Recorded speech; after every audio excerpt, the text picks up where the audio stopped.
Yes, alright. Nkulamusizaako nnyo kuliko obukapwakedde oli ku Yugi Update Civic osinziza obbanga otuwuliriza. Kaakati nno we bukeeredde olwaleero ng'amagye g'eggwanga erya DRC gamaze okuba nga gakola obulumbaganyi ku bayeekera ku batuusi ba M23 abagambibwa nti no babaakingibwa Paul Kagame ow'eggwanga erya Rwanda ssaako ne Mwami Yoweri Kaguta Museveni.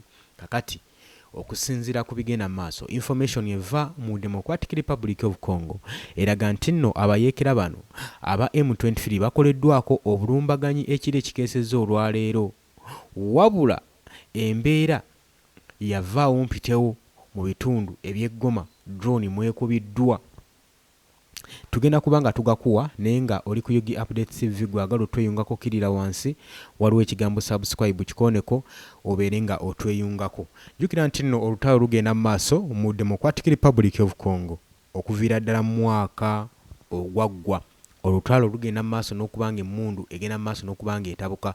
Buli balowooza okusizinga fire n'okubanga bateeseganya emirembe peace agreements ate oluuyi olumu lusalawo okubanga lubigaana nga lukola obulumbaganyi. Kati nno kuno abayeekera bagamba nti no tuba tugenda mu ceasefire mu peace talk ate tugenda okulaba nga amagye g'eggwanga erya DRC gatukolako obulumbaganyi ne drones zaabwe. Ate munnange ekyewuunyisa bakubira ddala ebifo ebiri populated nga birimu abantu. Era nga bagamba kino kya bulabe nnyo gavumenti ya Kinshasa okozesa drone ogenda mu maaso n'okubanga etugumbula abantu ng'etta abantu bo kye beekwasa. Y'ensonga lwaki olaba bwe baali bagezaako okuwamba ekibuga Goma n'ebitundu ebirala nga Buvuma, Bukavu baagenda mu maaso n'okulangirira nti eddembe lizzeemu ettebenkera mu bitundu bino. Era nga bakuwula bannansi bakomewo beeju n'ebitundu byabwe badde mu maka gaabwe olw'ensonga nti bo tebaleese lutalo, baleese mirembe mu Democratic Republic of Congo. Kakati information evaayo si nnungi, mawulire si malungi, gwe mukwano gwange ali eyampuliriza. Kigambibwa nti bwe bukeesezza olwaleero nga Kinshasa egenze mu maaso n'okuba nga esindika drones ezihiitinze enfo z'abayeekera. Bazikubidde ddala ne bazisesebbula ddala bubi nnyo ng'era akatambi w'enkakulaze. Akatambi ngenda kuba nga akakuddiramu osobole okuba nga weekennenya olabe engeri zino enfo z'abalabe b'eggwanga erya DRC engeri gye bazibotoddemu watali kusaaga yadde n'akamu.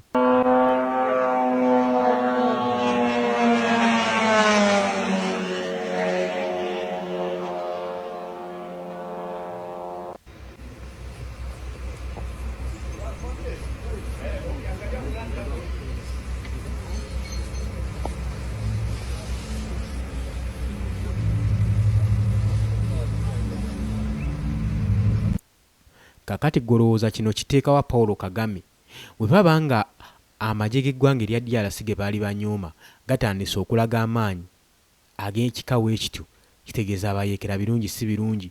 Ekiri mu ggwanga erya Congo abayeekera be twandiyise abatuusi abagenda maaso n'okweremeza mu ttaka lya Democratic Republic of Congo mu balwanirira bwenkanya balwanirira ttaka lyabwe ebyabwe si balungi. Singa amagezi tegabajjira kwamuka kitundu ekyo kwa bulya Democratic Republic of Congo ebyabwe byandiba ebibi. Olw'ensonga zino wammanga jjukira nti no America bukyanga ajja n'akola endagaano kye bayita accords zibaakola wakati wa Paul Kagame ssaako ne Felix Tshisekedi. America yayungula eggye ssaako ne equipments ez'amaanyi n'azikwasa gavumenti ya Kinshasa era egenda mu maaso n'ozikozesa okuba nga estrikinga abayeekera mu nfo zonna zibaba balimu.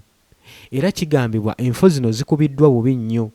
Ye agamba ayagala obuyeekera bukomekkerezebwe era ne sanctions zonna zolaba zebakola zibateeka ku Paul Kagame ekigendererwa kyazo kwegamba kumupressurizinga kumusindiikiriza asobole okukomekkereza olutalo luno ajje troops ze mu DRC zaawo zaamu no bakuuma mirembe bwe bakuuma ggwanga lya Rwanda bagezaako okukuuma eggwanga lya Rwanda ery'Abahutu. Bamugambye ebyoliko bya kiyaaye gy'amajeego mu Democratic Republic of Congo kubanga Trump ayagala kuyiwa investors batandika okuba nga bagenda mu maaso ne projects eza mining mu bitundutundu ebyo bya Eastern Democratic Republic of Congo. Kakati talina ng'ekijjajjo kikolamu ng'ate obuyeekera bulemedde mu bitundu ebyo. Kati agendeze mu maaso n'okuteekawo amaanyi n'okwolesa amaanyi g'emmundu aga equipments ssaako n'okubayiiramu ba machineries bagende maaso n'okutendeka bannansi b'eggwanga amajaasi b'eggwanga erya DRC basobole okuba nga bafuna ku skills entonotono eziyinza obbayambako okwenyigira mu lutalo. Jjukira nti no twagamba nti no DRC ly'eggwanga eribadde terifaayo ku traininga oba kuteeka nkola ensonga y'amagye giteeka mu nkola nga batraininga ab'amagye gaabwe, era babadde banafu nnyo bwe balowoozaako okutandika obba traininga ate Paul Kagame we yabalumbira n'abatuusi ne batandika okuba nga babattamu omuntu. Kaakati ebbanga lino lyonna badde tebeesetinganga kutandika kutendeka ggye erikuuma eggwanga erya DRC. Ate n'ekirala ekibadde kiriganyisizza okuba nga liri strong, entalo teziggwa mu DRC. Buli kadde mubaamu entalo. Kati niweesanga ng'eggwanga lino lifiirwa abajaasi bangi nnyo buli mwaka. So tekigiwa nkizi kubeera n'amagye geetongodde oba oli awo agayinza okubeera nga gali stable okulwanirira eggwanga lyabwe. Oli ku Yugi Updates TV gwagala otweyungako, nagambye ekkirira wansi awo waliwo ekigambo subscribe kikoneko, ojja kuba ng'osobola bulungi nnyo otwegattako. Kakati embeera weetyo weefaananyeeko mu Democratic Republic of Congo newankubadde ebizuka bigenda mu maaso n'okukubwa, ye Felix Tshisekedi agenda mu maaso n'okwewaana, agamba mujja kiwulira, mulina okwamuka. Agamba tagenda kubanga ayaniriza batuusi mu ggwanga lye. Jjukira nti nno kino twali na kwegaana. Tulabye n'enfunda eziwera ku social media ku nkuto gwa X nga Muhoozi Kainerugaba bajja akola statement ezigamba nti abayekera baba M23 mubaleke baganda baffe batuusi balwanirira bwenkanya mu ggwanga lyabwe. Eyo statement yakolebwa Muhoozi Kainerugaba. Kakati kitegeerekese nti batuusi era bava mu ggwanga erya Rwanda, bagezaako kwenyiga ye batajja, bagezaako kwenyiga mu ggwanga lya DRC eri kitundu ekiriraanye ebyobugagga, omuli ebyobugagga, omuli sites ez'obugagga, bagezaako okuba nga bakifunza ng'era bakireyiminga mu mateeka nti kyabwe babilonginga awo. Era mu kulwanagana nga kutandika bagamba bo balwanirira bwenkanya, batandika okuba nga bali organizingibwa nga bannansi b'eggwanga erya DRC. So sigenda maaso na bafugaza na bagoba mu bitundu ebyo, era bo bannansi baggwanga erya DRC, wabula ekibafuula bannansi beeyo nti wajjuddeyo ebyobugagga. Kati abasajja bano Abanyarwanda balina enkola, buli balaba ekyamaguzi mu ggwanga nga beesibawo, beetaayizaawo, nga batandika okulwana, batandika okutta abantu, batandika okusaanyaawo ebitundu, kwegamba ng'obuze bwabwe bubeera. Kakati ye Felix Tshisekedi agamba nedda, temugenda kwesiba ku ggwanga lyaffe, mulina okuddayo ewammwe e Rwanda.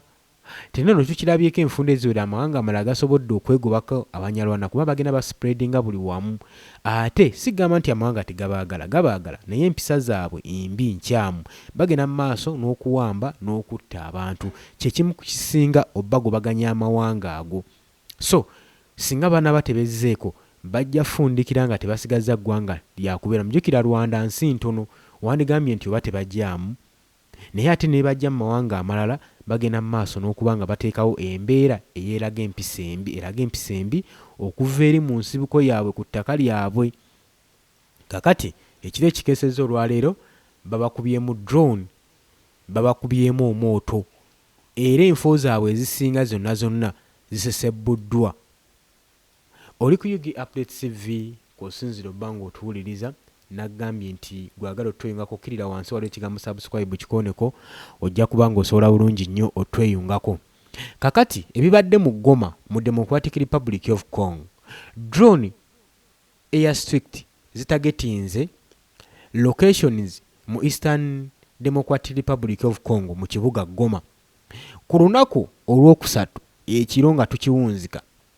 Kuno kossa ne residence eza Barugen National Linked Toyota Operation mu kibuga kino. Residents saako n'abayeekera bagambye nti abaddewo bagambye nti explosions zaawuliddwako ku ssaawa eyo 11 ez'okumakya, nga drone zigenda mu maaso n'okwetooloola ekibuga zirawuna, ng'era zigenda maaso n'okulawunda mu bifo ebigambibwa nti bikontrolingibwa abayeekera bano aba M23, saako n'ab'omukago okuva mu AFC mu Aries, ab'omukago okuva mu DRC abeegatta ku bayeekera bano okusobola nga balwanyisa gavumenti eya Felix Tshisekedi. Kigambibwa nti drone zibadde zirawuningiraawo mu bwengula bwabwe, era ne ziteekawo embeera ey'entiisa ku ssaawa nga 11 obunkenke bubadde mu kibuga Goma nga DRC esazeeko enfo z'abayeekera bano aba M23. Omu abaddewo abatuuze Pasco Baragana National abaddewo ng'alaba Operation Toyota ng'egenda mu maaso mu Goma. Okusinziira ku ba local sources n'abalala mu maka mu kibuga kino okwo kw'ossa ne residents abatuuze saako ne ba senior officers okuva mu bayeekera ba AFC saako ne M23, kigambibwa nti drones mu kkuba enfo zaabwe zitagetingiddwa, ezimu ku bwe z'abakulu b'abayeekera ba M23 saako ne AFC bagezezzaako okubanga batagetinga enfo zaabwe, era ziyinza okuba nga teziritonze gwe mukwano gwange ali eyampuliriza ku bulumbaganyi obukoleddwa ku makya g'olunaku olwokusatu. Bayinza okuba nga tebalutonze. Drone zikubidde ddala bubi nnyo era ne zisesebbula, era nga ne tageti zaabwe kati gavumenti ya Kinshasa egenda ekyusa mu ngeri gy'ekolamu obulumbaganyi bwayo. Egenda mu maaso n'okuba nga etagetingira ddala omutwe, baagala omukira omusota baagala gujjako mutwe, bakubira ddala bassaabayeekera abakulembeze abatwala akabinja kano ke baagala okuba nga basaanyaawo. Singa banaasaanyaawo omutwe ekitegeeza nti buli kimu bajja kubeera nga bakimaze amababba. Jjukira nti nno abayeekera bano aba M23 bajjuddemu batusi okuva mu ggwanga erya Rwanda, ate bafuna ne experience, bafuna ne training okuva mu ba high ranking officers mu Rwanda. Kati emmundu bagimanyi era bamanyi ogikuba era bamanyi okwerwanako. Wabula twandiyebuuziza abayeekera bano bajjawa equipments ze bagenda mu maaso n'okuba nga bakozesa. Kakati nno ababaddewo ngalaba abatuuze bagamba nti nno eno operation ekoleddwa okusinziira ku local sources bangi batagetingiddwa, era n'amaka g'abakulembeze b'akabinja kanagamu babadde bagasimbyeko nnyo essira nga targets bazitadde ku maka gaabwe.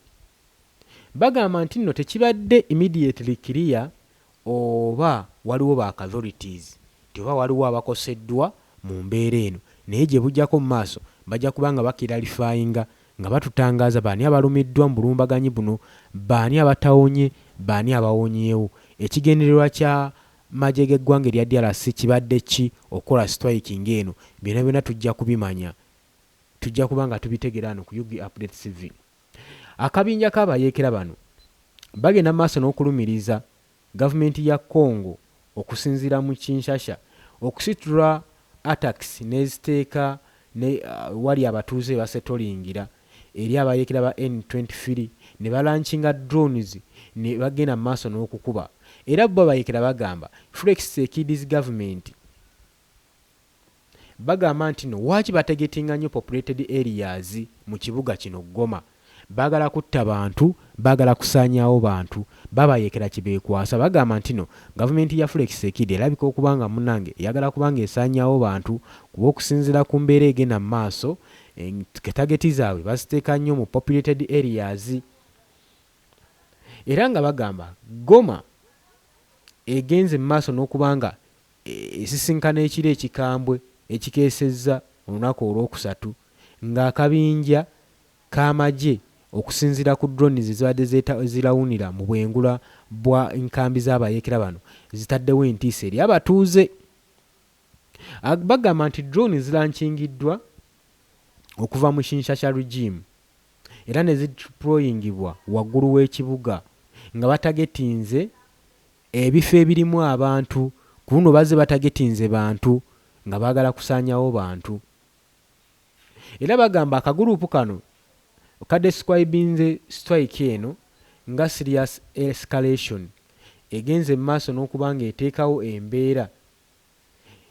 okuteekawo embeera nti DRC Kinshasa government si netegefu kusizinga fire era si netegefu for peace negotiation ezigenda mu maaso.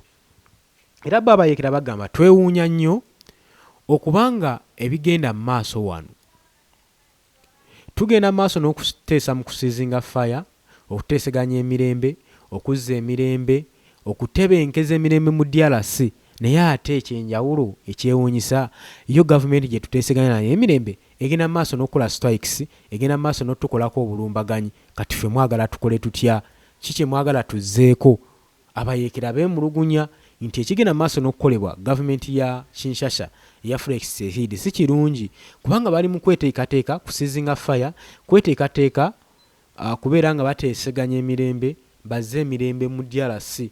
Bannansi abadde badisplacingiddwa bakomewo mu maka gaabwe. Naye bagamba kirabika Felix Tshisekedi kino takyagala, era yeebuzaabuza nti ayagala emirembe y'omuntu omu ataagazza ggwanga lya DRC mirembe. Babayekere batu bagamba ti singa badde nga alyagaza emirembe twateeseganya wano ne tugamba nti ne tugenda kubeera nga tukola tutya, nga tusiizinga fire, nga tuteekewo enteeseganya ez'emirembe. Naye kirabika nti nno kyalemye, kiganye, omusajja ayongera tukolako bulumbaganyi, ekintu ekikyamu ennyo, ekibi ennyo ddala. Naye bagamba bo tebalina kyakukola singa Felix Tshisekedi anaagenda maaso n'okuba nga bakolako obulumbaganyi. Nabo kye bagenda okukola kwe kuzzaayo omwoto, kubanga the best way of defending is attacking. Bagenda maaso n'okuba abantu baffe ba residents, ba local people abawangaalira mu Goma. Kyokka ekitongole ekya UN kibatunuulidde. Ffe tugezaako okuzzaayo omuliro nga bagamba olumala nga babiteeka ku ffe nti abayeekera ba M23 bagenze maaso ne balumbagana abatuuze abadde bawangaalira mu populated areas. Obuluusi ate ekintu ekikyamu ennyo, kati balaba n'abagezaako kulwanira eddembe ly'obuntu beekubidde sayidi emu. Ebikolwa gavumenti ya Kinshasa beegenda maaso n'okukola bagamba nti babipaatiika ku bo, ekintu ekikyamu kye batagenda kubanga bakkiriza. Nagambye dde oli ku Yugi Update TV ko sinzo banga otuwuliriza. Gwagala otweyungako okkirira wansi waliwo ekigambo subscribe kikoneko obeere nga naawe otweyungirako ddala butaleevu bulambalamba. Bagamba nti nno okugenda maaso n'okuswikinga drones beyond the front line, aga military operations zigenda maaso n'exposinga hundreds and thousands ez'aba civilians obateeka mu katyabaga. Bagamba waaki muteeka obulamu bw'abantu mu katyabaga? Ekibuga Goma mukimanyi bulungi nnyo nti kiri located ne highly populated areas omuli bannansi, kubanga kino kibuga. Waaki mugenda maaso n'okikuba mu drone? Waaki mugenda maaso n'okulawuna? Kiki muba mulowooza? Mulowooza abantu bameka be musobola okutta mu mbeera eno? Aba M23 beemulugunya. Tewaliiwo komenti yavudde mu magye g'eggwanga erya DRC newankubadde abayeekera boogedde byonna byonna, wabula komenti okuva mu gye erya Democratic Republic of Congo terinavaayo officially kwogera nga ba armed forces aba Democratic Republic of Congo oba be bagenze maaso n'okukola buno obulumbaganyi. Naye nga babayekera ba M23 bagamba okusinza ku drones engeri gye twazirabyemu, zino drones za gavumenti ya Kinshasa ezigezaako okuba nga zibaweebwa Donald Trump.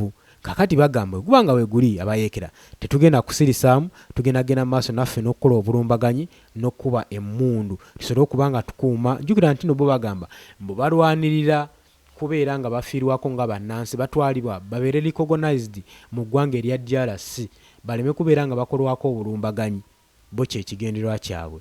Naye ate ekyewuunyisa nti beesibye nnyo mu areas ezirimu ebyobugagga nti ze zaabwe, nga bava eri mu ggwanga erya Rwanda we bajja bayingira wano ku border mu Democratic Republic of Congo, era nga bakireyiminga nti bino ebigenda mu maaso ebikolebwa gavumenti ya Kinshasa bikyamu, okubakubamu bbomu, okubatugumbula, obakolako obulumbaganyi, okutta abakulembeze b'akabinja kano aka M23, olw'ensonga nti nno nabo bannansi b'eggwanga erya DRC basaanidde okufiirwako, basaanidde okukeyalingibwa, basaanidde okubeera nga bafuna saaviisi emala mu gavumenti ya Kinshasa.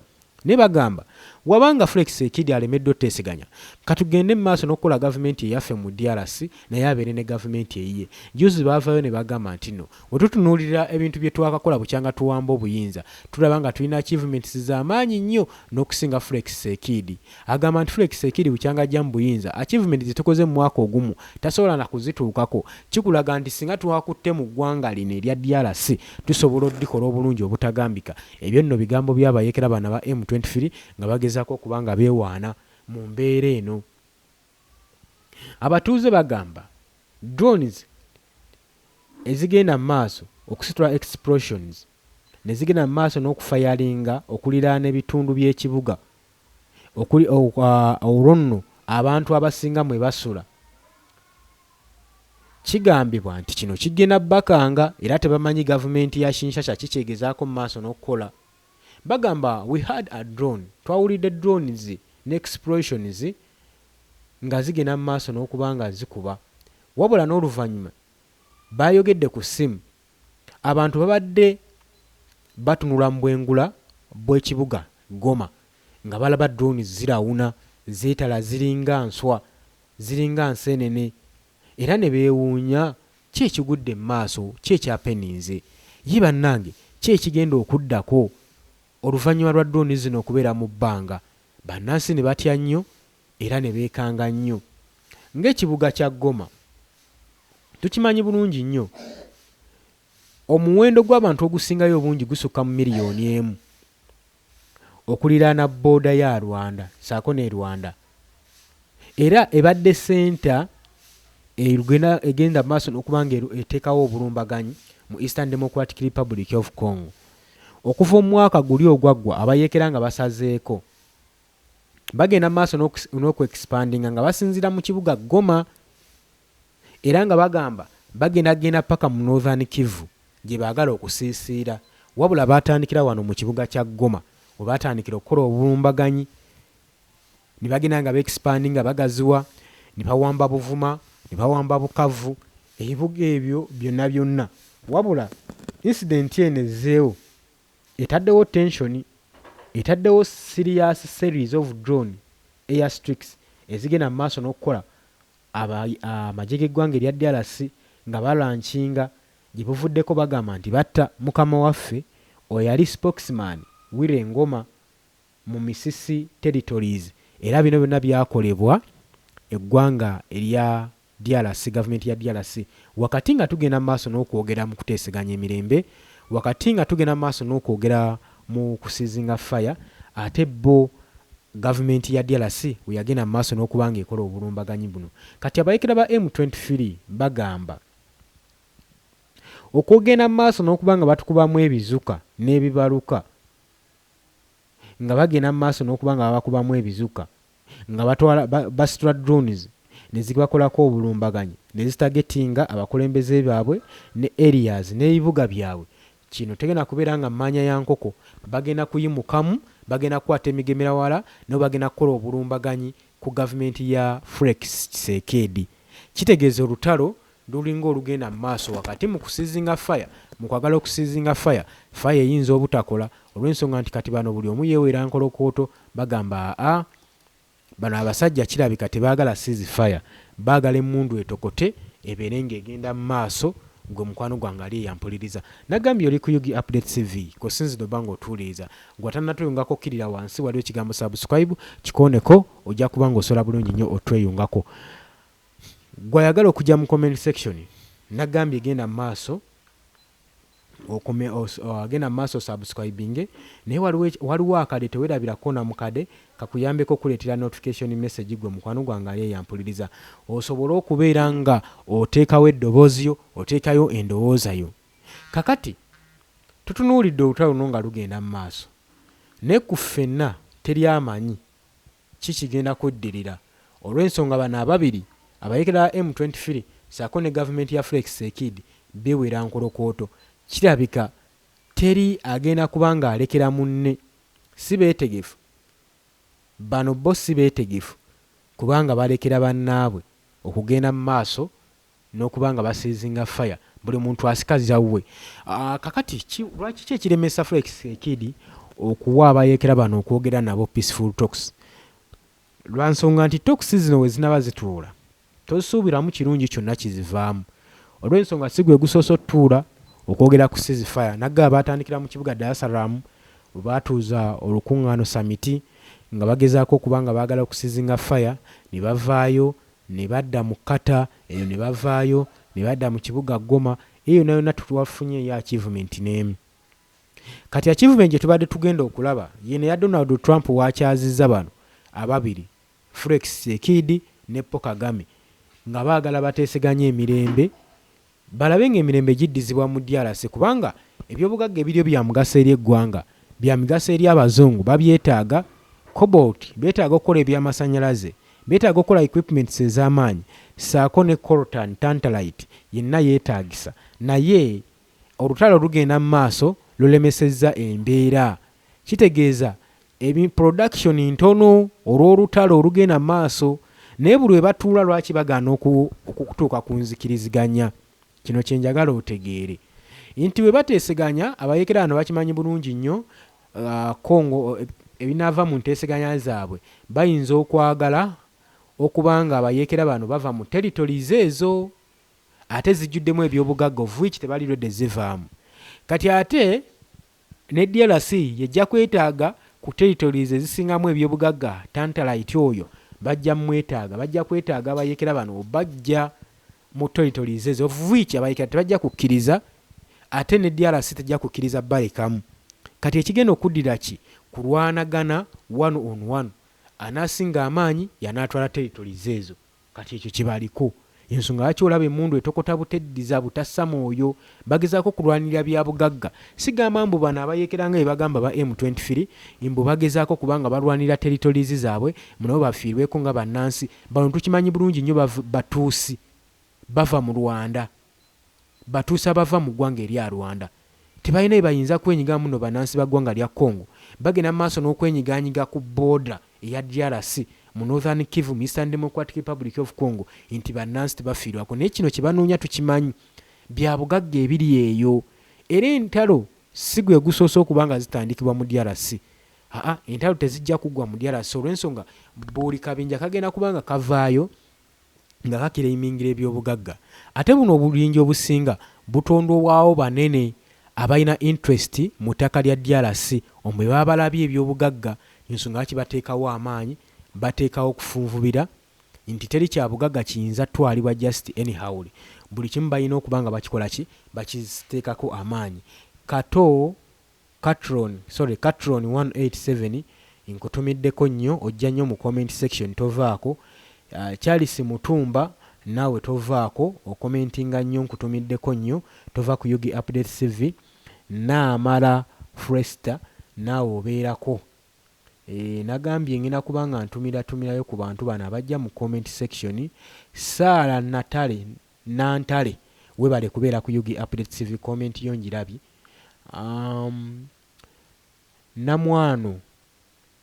Namwano Gotrude naawe tova ku Yugi Update CV comment yo njirabye mwebale kuteesa mwebale kuteekayo ndowooza zammwe